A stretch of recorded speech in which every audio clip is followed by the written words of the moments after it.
Assalamu alaikum dear students. So today we are starting our new topic known as transformer. Matric class में electromagnetism में ही है। Transformer क्या है?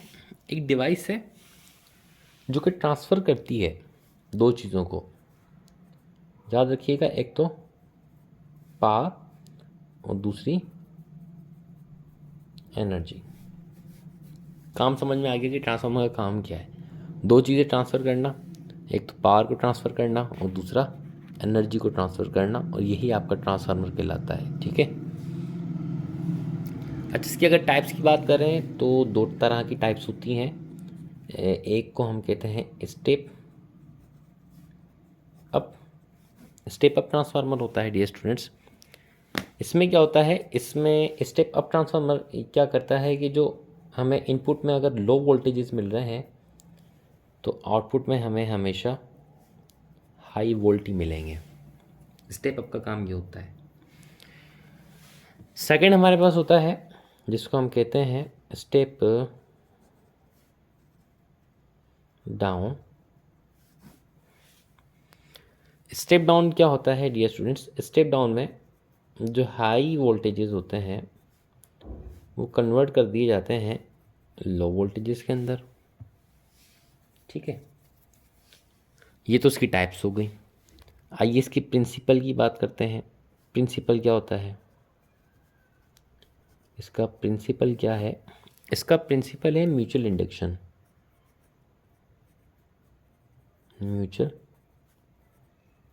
अब म्यूचुअल इंडक्शन क्या होता है डियर स्टूडेंट्स, इस चीज़ को समझ लेते हैं। लेट्स सपोज कि आपके पास दो तरह की कॉइल्स हैं। एक कॉइल ये रही, ठीक है, और आपने इसके साथ है ना एक रेजिस्टर लगाया हुआ है जिसको हम रियोस्टेट कहते हैं। अच्छा जी, दूसरी कॉइल आपके पास ये रही और आपने इसके साथ एक एम मीटर लगाया हुआ है।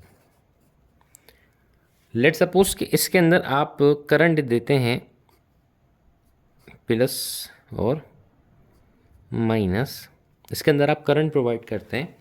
अच्छा, ये जो मैंने एक सैम्पल बनाया है ये होता है वेरिएबल रेजिस्टर का। वेरिएबल रेजिस्टर क्या करता है, इस कॉइल के अंदर करंट को चेंज करता है। जब करंट चेंज होता है डियर स्टूडेंट्स तो this changing current produces magnetic field. ये जो मैग्नेटिक फील्ड होती है, ये मैग्नेटिक फील्ड जाती है कुछ इस तरह से इस कॉइल के अंदर। जब ये मैग्नेटिक फील्ड इस कॉइल के अंदर जाती है तो क्या चेंज होता है? फ्लक्स चेंज होता है, और इसी फ्लक्स चेंज होने की वजह से इस कॉइल के अंदर करंट प्रोड्यूस होता है या ईएमएफ इंड्यूस्ड होती है। फिजिकली कांटेक्ट नहीं है। This process is done on the basis of non physical contact. ये नॉन फिजिकली प्रोसेस है। तो एक ऐसा प्रोसेस जिसमें एक कॉइल का करंट चेंज करे, दूसरी कॉइल के अंदर करंट खुद बने, ईएमएफ इंड्यूस्ड हो, उस तरह के प्रोसेस को म्यूचुअल इंडक्शन कहा जाता है। अब इसकी हम कंस्ट्रक्शन की बात करते हैं। ठीक है, कि ट्रांसफार्मर को कंस्ट्रक्शन मतलब कंस्ट्रक्ट कैसे किया जाता है। देखें जी, इसके अंदर ये कुछ इस तरह का बना हुआ होता है। ठीक है, इसके अंदर यहाँ पर भी वायरिंग की जाती है। एक कॉइल ये है और दूसरी कॉइल इसके अंदर ये होती है। इस कॉइल को कहा जाता है प्राइमरी कॉइल, इस कॉइल को कहा जाता है सेकेंडरी कॉइल। यहाँ से हम इनपुट देते हैं क्योंकि एसी वोल्टेज देंगे, लाजमी सी बात है, और यहाँ पे हमें आउटपुट मिलता है। अब वो आउटपुट आप किसी भी सूरत में ले सकते हैं। अच्छा, ये जो मटेरियल हम इस्तेमाल करते हैं डियर स्टूडेंट्स, जिसके ऊपर ये वाइंडिंग हुई होती है, ये इस मटेरियल को कहा जाता है सॉफ्ट आयरन कोर। ठीक है, this is known as soft iron core. ये सॉफ्ट आयरन कोर है आपके पास। अच्छा देखिए, यहाँ पर नंबर ऑफ टर्न्स हैं, 1 2 3, 1 2 3 4, इस तरह से नंबर ऑफ टर्न्स होते हैं डिफरेंट। अब क्योंकि ये एसी करंट है, एसी करंट अपनी डायरेक्शन चेंज करता है। और अगेन हम ऊपर वाली बात करेंगे कि देखिए ये म्यूचुअल इंडक्शन है ना, फिजिकली कांटेक्ट तो नहीं है जैसे कि यहाँ पर था, लेकिन अब क्या होगा कि इस एसी करंट की वजह से इस कॉइल में जो करंट होगा वो चेंज होगा। जब करंट चेंज होगा तो इस करंट की वजह से इसमें से निकलेगा मैग्नेटिक फील्ड, और ये मैग्नेटिक फील्ड इस कॉइल के अंदर जाएगी, और जब ये मैग्नेटिक फील्ड इस कॉइल में जाएगी तो फ्लक्स चेंज होगा, और फ्लक्स चेंज होने की वजह से इस प्राइमरी सेकेंडरी कॉइल के अंदर इंड्यूस्ड ईएमएफ करंट प्रोड्यूस होगा। ये प्रोसेस होता है। अच्छा, क्या ये एक ही लाइन होगी मैग्नेटिक फील्ड की? नहीं भाई, ये बहुत सारी लाइंस होती हैं, मैंने आपको समझाने के लिए बनाया है। लेट्स सपोज कि आपके पास जो फ्लक्स है प्राइमरी कॉइल का वो इक्वल है, मतलब फाई के, मतलब ये कि भाई प्राइमरी कॉइल के एक नंबर ऑफ टर्न में से जो फ्लक्स निकल रहा है वो फाई है। और अगर आपसे पूछा जाए कि प्राइमरी कॉइल के तमाम नंबर ऑफ टर्न्स में से कितना फ्लक्स निकल रहा है, तो हम इसको यहाँ लिखेंगे फाई एन फाई। इसी तरह से डियर स्टूडेंट्स, सेकेंडरी कॉइल की बात करेंगे तो वहाँ पर सेकेंडरी ये N P number of turns of primary coil, so N S into phi. ठीक है, देखिए लास्ट टाइम हमने एक फार्मूला ड्राइव किया था अपना उसका Faraday law of electromagnetic induction का, वो था E is equal to minus d phi over d t, ऐसा ही था। This is the formula for EMF. अगर हम मालूम करना चाहें कि इस प्राइमरी कॉइल के अंदर ईएमएफ कितनी होगी, तो it will be equal to E P, EMF in primary coil is equal to minus d phi P over d T.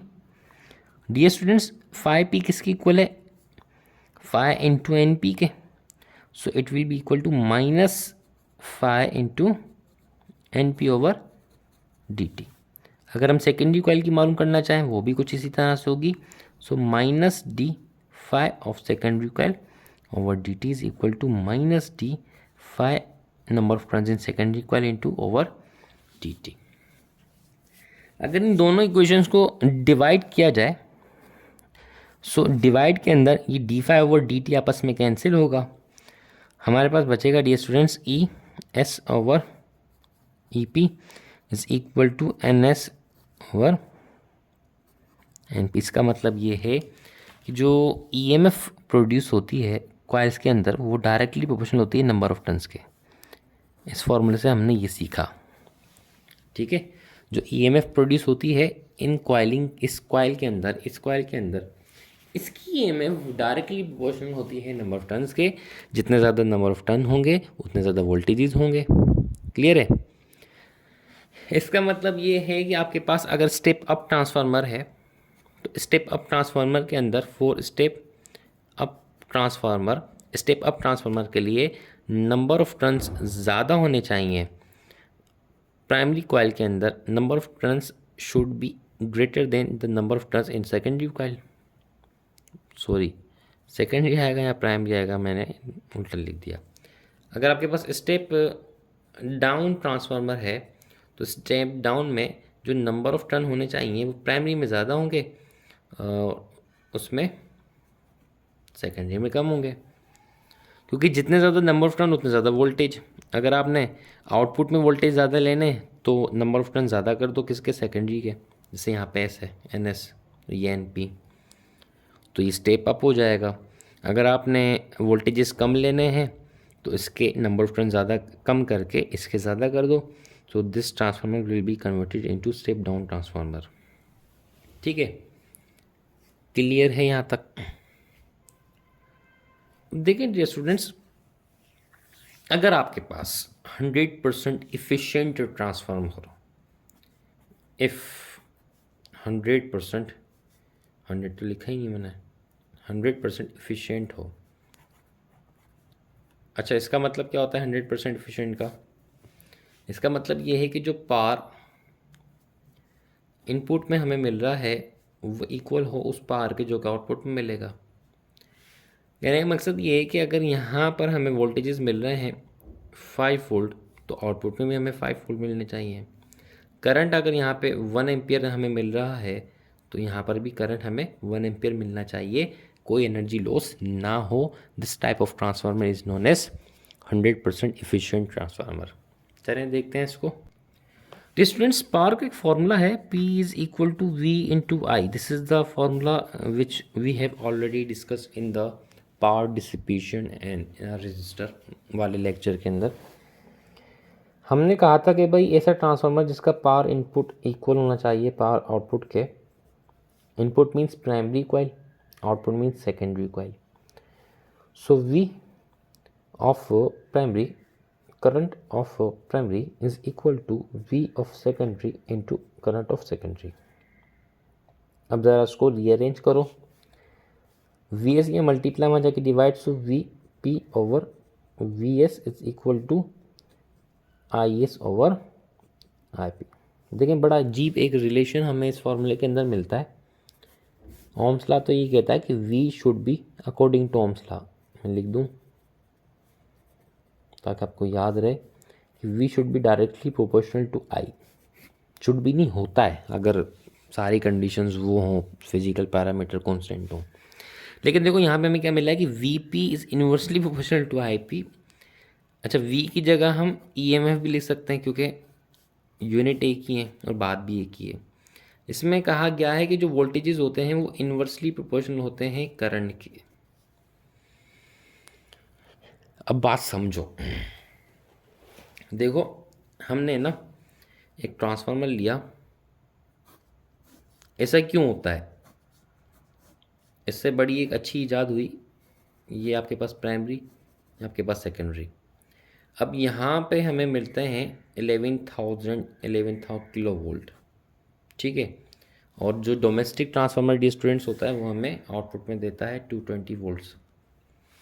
लेकिन क्या 220 वोल्ट हो और करंट हमें कितना मिलता है? ज़्यादा से ज़्यादा 3 एम्पियर। देखो वोल्टेजेस इतने और करंट इतना कम, इसीलिए ताकि इस ट्रांसफार्मर के अंदर एनर्जी लॉसेस ना हो। अगर एनर्जी लॉसेस इंक्रीज़ होंगे, ज़्यादा से ज़्यादा होंगे, तो एनर्जी लॉसेस की वजह से हमें लाजमी सी बात इकोनॉमिकली डिसएडवांटेज हो सकता है इस चीज़ का। सो इकोनॉमिकली डिसएडवांटेज से बचने के लिए हम क्या करते हैं कि इसके अंदर करंट को कम करते हैं, वोल्टेज ज़्यादा कर देते हैं।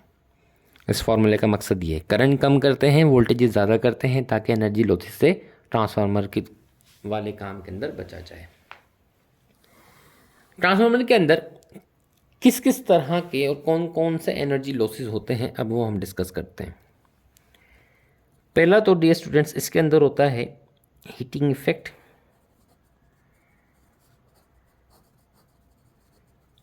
ठीक है, हीटिंग इफेक्ट क्या होता है भाई? हीटिंग इफेक्ट ये जो वाइंडिंग होती है ना, ये जो कॉइलिंग की हुई होती है इस तरह से, इसके अंदर होती है रेजिस्टेंस। ये रेजिस्टेंस क्या करती है? जब इलेक्ट्रॉन चल रहा होता है किसी भी कंडक्टर में, जब इलेक्ट्रॉन चल रहा होता है तो ये एटम से कोलाइड होता है, कोलिजन होती है।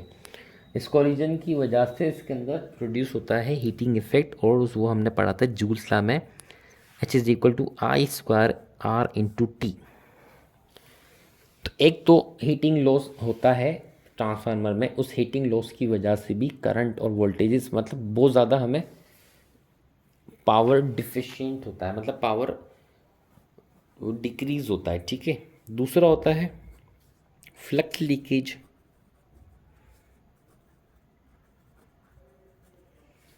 फ्लक्स लीकेज क्या होता है डियर स्टूडेंट्स? अब देखें आपके पास है ना ये एक ट्रांसफार्मर और ये इसकी कॉइलिंग। अब होता क्या है कि इसमें हमने लगाया हुआ होता है AC current. AC current change होता है, यहाँ से मैग्नेटिक फील्ड प्रोड्यूस होती है, प्रोड्यूस होने के बाद यहाँ जाती है और इस कॉइल के अंदर करंट या इंड्यूस्ड ईएमएफ क्रिएट होता है। ये हमने डिस्कस किया था। अच्छा, पता है क्या होता है? इसमें से जो कुछ मैग्नेटिक फील्ड होती है ना, वो आगे पीछे निकल जाती है, मतलब इस कॉइल तक नहीं पहुँचती।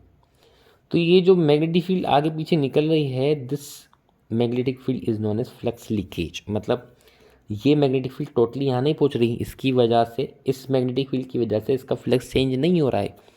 सो इसीलिए हम इसको कहते हैं फ्लक्स लीकेज। क्लियर है? ओके, तीसरा हम डिस्कस करेंगे which is the last one, eddy current. Eddy current क्या होता है? एडी करंट ये होता है कि लेट सपोज आपने ये जो मटेरियल लिया, अच्छा ये एसी करंट होता है ना, एसी करंट क्या करता है, अपनी डायरेक्शन चेंज करता है। इस तरह से होता है ना यार, ये पॉजिटिव और ये नेगेटिव साइकिल होती है। और जब हर एक सेकंड के अंदर है ना, ये 100 बार अपनी डायरेक्शन को चेंज करता है। अब लेट सपोज के करंट यूँ आई मूव कर रहा है, ठीक है, तो मैग्नेटिक फील्ड यूँ मूव कर रही है पी। अब करंट यूँ मूव कर रहा है आई, तो मैग्नेटिक फील्ड यूँ मूव करेगी।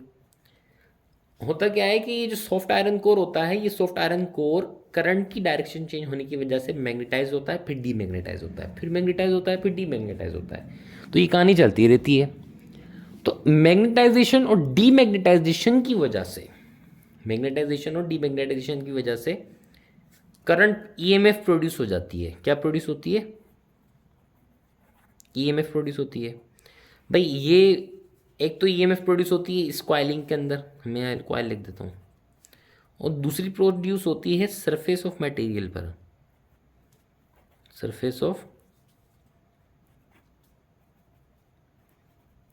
मटेरियल पर। अच्छा, ये जो सरफेस ऑफ मटेरियल के ऊपर करंट बन रहा है ना, this current is known as eddy current. अब ये जो सरफेस, ये यहाँ पर करंट बनेगा, ये कॉइल के अंदर भी बन रहा है और करंट कॉइल के साथ साथ यहाँ पर भी करंट बन रहा होगा। सो इस करंट से बचने के लिए हम क्या करते हैं, ट्रांसफार्मर की जो प्लेट्स होती हैं उसके दरमियान में इंसुलेटिंग शीट्स का इस्तेमाल करते हैं। So dear students, this was the all about transformer. इसके अंदर हमने डिस्कस किया कि what is transformer, types of transformer, constructions, principle, दो फार्मूलाज के voltage is inversely proportional to the current and the EMF is directly proportional to the number of turns in the coil. What are the energy losses in a transformer which are heating effective, flux leakage and eddy current? So take care of yourself. Allah Hafiz.